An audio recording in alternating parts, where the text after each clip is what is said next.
Pouh.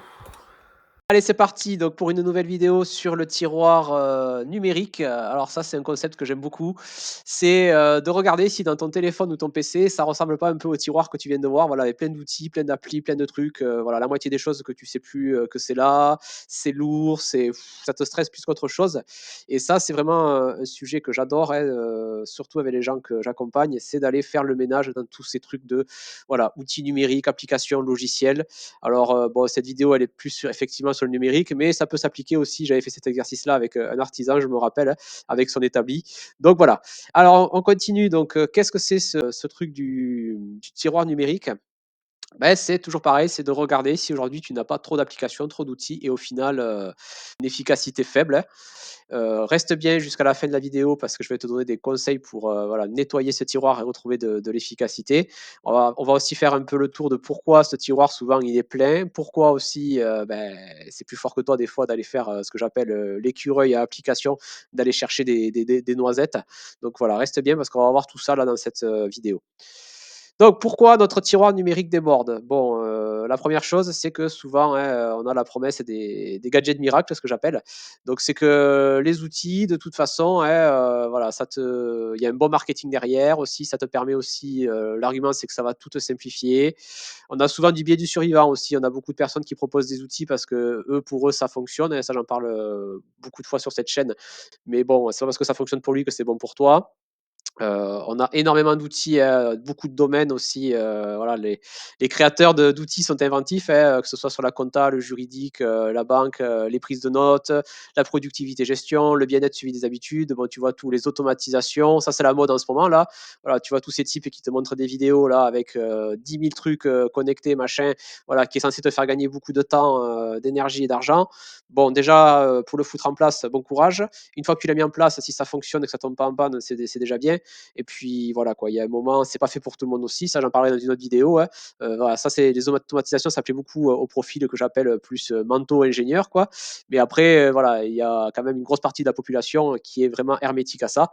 Et voilà, et aussi, ça pose des questions aussi de tous les délégués à un moment à des automatisations et des machines. Ça pose des questions aussi sur le côté humain, voilà, pour les gens comme moi qui sont attachés à l'humain. Voilà, mais ça, c'est un autre débat, je ferai une vidéo. Donc, on a aussi les applications bureautiques, les applications de stockage et partage de fichiers, voilà, les applications et les outils de gestion des tâches, et encore une fois, tout le reste encore qui peut venir du domaine perso. Donc, comme tu peux le voir, il y a de quoi faire. Donc ça, c'est une première chose. Donc comme tu l'as vu, hein, il y a ce côté qui a beaucoup de choix, beaucoup de marketing autour de ça. On a aussi ce truc de l'illusion de l'organisation parfaite qui traîne, hein, voilà. On pense qu'en ajoutant plus d'outils, on sera mieux organisé. Donc ça, c'est faux. Encore une fois, souvent les gens aussi dans l'organisation vont chercher à toujours trouver l'organisation idéale, parfaite à 100.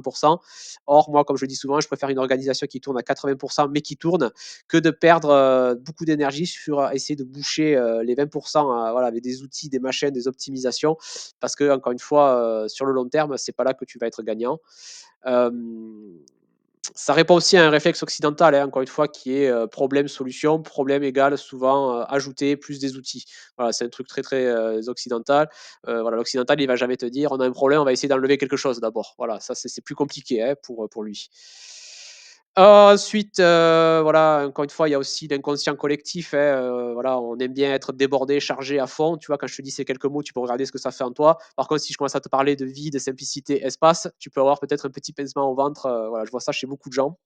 Donc ça aussi, on est élevé et biberonné à ça, hein, à être débordé, chargé à fond. Donc du coup, tous ces outils-là vont aller se greffer dans ce truc inconscient, hein.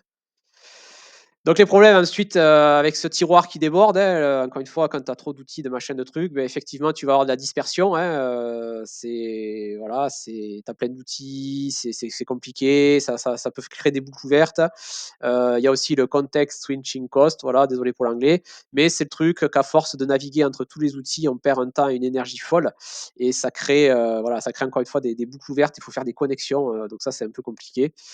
On a aussi la redondance, voire l'inutilité, hein, encore une fois, la redondance, c'est que souvent tu vas avoir des outils qui vont arriver et qui vont faire plusieurs outils qui font la même chose au bout du compte. Et l'inutilité, voilà, moi, il y a plein de gens avec qui je discute, ils me disent: «Ah, je me rappelle même plus que j'avais installé ça, ah, c'était dans un coin du téléphone, je m'en sers pas, ou alors je m'en sers une fois par mois, quoi». Donc ça, c'est Un truc que je vois souvent. On a aussi la paralysie par l'analyse et la recherche. Ça, c'est un truc que je vois aussi, encore une fois, fréquemment. C'est ce que je te disais tout à l'heure. Les gens, pour aller combler un problème d'organisation, voilà, qui est entre le 80 et le 20, par exemple, ou alors des gens qui ont un niveau zéro en organisation, qui vont commencer par les outils. Ça aussi, c'est souvent une bêtise. Voilà, en organisation, on commence pas par les outils. Les outils, c'est vraiment la fin du cycle. Mais c'est toujours pareil, ce truc de, voilà, on va perdre un temps fou à chercher, comparer les outils, ou alors on commence à les tester, mais on les teste pas assez pour faire ses conclusions. Donc on a ce truc de, voilà, comme tu vois là aussi, ça boucle souvent chez les gens. Moi, il y a plein de gens qui me rappellent une semaine ou des mois après, on avait une conversation sur les outils, et ils sont toujours sur les outils en fait. Voilà, ça, c'est un truc qui est vraiment dommage. Et enfin, on a le coût, voilà, que ce soit en temps, en argent et en énergie, parce que tu te doutes bien que beaucoup de ces outils ne sont pas forcément gratuits. Voilà, moi, je vois souvent des gens quand j'adore, c'est un exercice que j'adore faire, je prends leur écosystème et que je regarde tous les outils, les applications qu'ils ont. Je me dis, mais là, tu payes deux fois la même chose, là, tu payes un truc qui sert à rien, voilà, là, tu payes une Ferrari alors que tu as besoin, voilà, d'une 205, hein, voilà, je crois que j'aime bien la 205 aussi, c'est des voitures antifragiles. Mais enfin bref, voilà. Et puis il y a aussi le truc de quand ça fonctionne, hein, parce qu'entre les outils qu'il faut mettre à jour, les outils qui ne parlent pas entre eux, les outils qui bug, voilà, enfin bref. Tout ça va créer effectivement de la charge mentale et émotionnelle. Donc ça, j'en parlerai un peu plus loin. Donc on passe à la partie qui t'intéresse le plus, c'est comment ranger un peu ce bordel, ce bazar. Donc moi, je vais toujours pareil, hein, je vais te donner des principes, hein. Comme tu le sais, je suis partisan des principes et pas des règles, et trop des conseils. Parce que le principe te permet de les adapter à ta situation, hein. Voilà, je reviens souvent avec ce proverbe-là que je te sors souvent, c'est que le terreau est plus important que les graines que tu vas mettre dedans. Donc c'est pareil pour ton organisation. Voilà, ton organisation doit partir de toi, de ton boulot, de ton environnement. Et après, on peut regarder les outils. Donc ça, c'était la première chose. Donc l'idée, le principe de base, c'est que je t'invite à créer une organisation vivante et légère, pas lourde et morte. Souvent, les gens, ils veulent commencer par mettre en place une organisation compliquée. Ça, je t'en avais parlé, c'est le problème de la loi de Galles, et je t'avais fait une histoire sur le poulailler. Je te mettrai la vidéo. Mais c'était le côté que les gens vont toujours aller chercher la complexité, le truc lourd d'abord. Du coup, c'est tellement lourd que ça bouge pas, ça sclérose, c'est mort et c'est pas très efficace au final. Voilà, moi je vais préférer que tu commences avec un truc simple et vivant et léger, et après si tu as besoin éventuellement, tu iras commencer un peu à l'alourdir, hein. Donc ça, c'est ce que je disais tout à l'heure aussi, c'est pas le gadget qui fait la différence, c'est comment vous l'utilisez, sur quoi et pourquoi. Donc ça, c'est aussi de ne pas inverser, la priorité. C'est que les outils, ça vient une fois que tu as clarifié tes besoins, que tu as fait des périmètres, voilà, que tu as aussi trié tes besoins, et après tu peux commencer à aller chercher l'outil. Voilà, c'est pas bon en général quand tu as un outil qui est mis devant ton nez alors que tu as pas fait ce travail-là, hein. Bon, comme je te disais, faire le tri aussi dans tout ce que tu as actuellement, sans pitié et pas qu'avec la tête. Donc ça, c'est un exercice aussi que tu peux faire, hein, c'est de noter tous les outils que tu as. Voilà, déjà ce travail, il va t'aider à prendre du recul, et après de sabrer, sabrer, sabrer d'abord avec le mental, en réfléchissant: «Oui, est-ce que ça j'en ai besoin, ça pas besoin, machin, machin truc». Mais tu peux aller chercher aussi un niveau plus profond avec le cœur et les tripes, ce que j'appelle. C'est juste de voir l'outil, voilà, de dire: «OK», de passer au filtre du cœur et des tripes, tu dire: «Ouais, ça oui, ça non», quoi. De aussi faire confiance, au corps, hein, comme je dis. Bon, supprimer les outils que vous n'utilisez pas ou peu, hein, ça c'est une évidence. Un seul outil par besoin, voire chercher des brochettes. Ça, effectivement, moi, ce que j'aime bien, c'est le peu d'outils que j'ai, c'est d'avoir, voilà, des outils qui sont très polyvalents. Voilà, moi, je préférais encore une fois des outils qui font certaines choses, voilà, qui font le pareto de certaines choses, mais qui font plusieurs choses. C'est-à-dire, encore une fois, de ne pas aller chercher 10 000 outils avec 10 000 besoins, enfin, tout ce que je te disais tout à l'heure. Voilà. Tu pourras aller chercher un outil spécialisé, ultra spécifique pour un truc que tu veux vraiment pousser, où tu es plus dans une approche minimaliste mais maximaliste. Ça, j'en avais parlé dans une autre vidéo. Mais ce truc-là, tu vas l'identifier qu'avec le temps et en t'étant posé. Voilà. Souvent, les gens, moi, je vois, ils commencent avec des outils maximalistes alors qu'ils ont un besoin qui est léger, hein. Voilà, je, toujours pareil, hein, je reprends, hein, l'expression de quelqu'un que je connais qui dit, voilà: «On n'est pas là pour tuer un moustique avec un bazooka, quoi». Et c'est pareil avec les outils.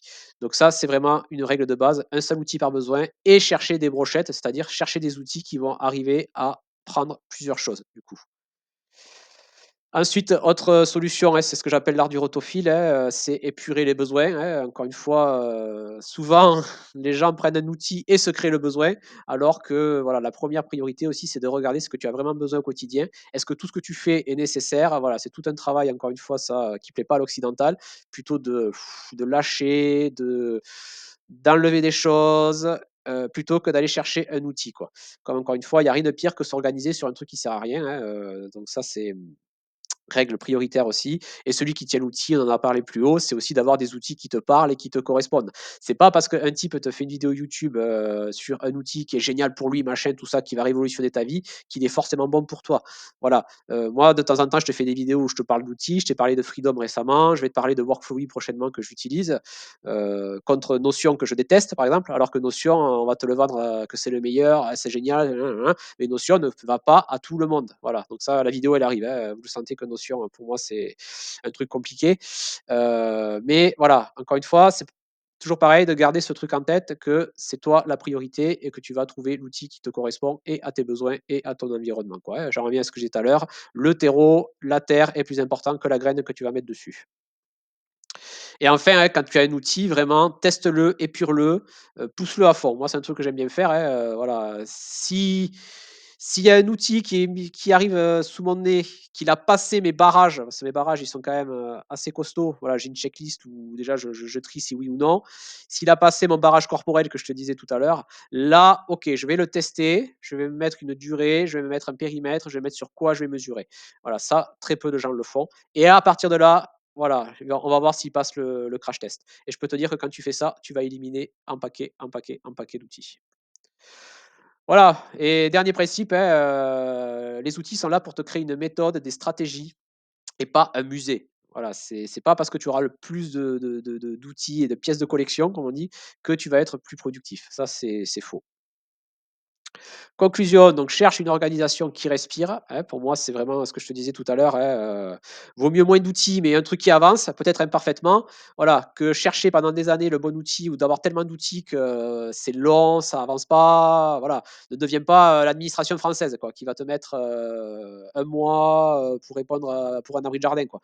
Ne crée pas une lourdeur et de la complexité qui va être contre-productive pour ton bien-être et ton efficacité. Voilà.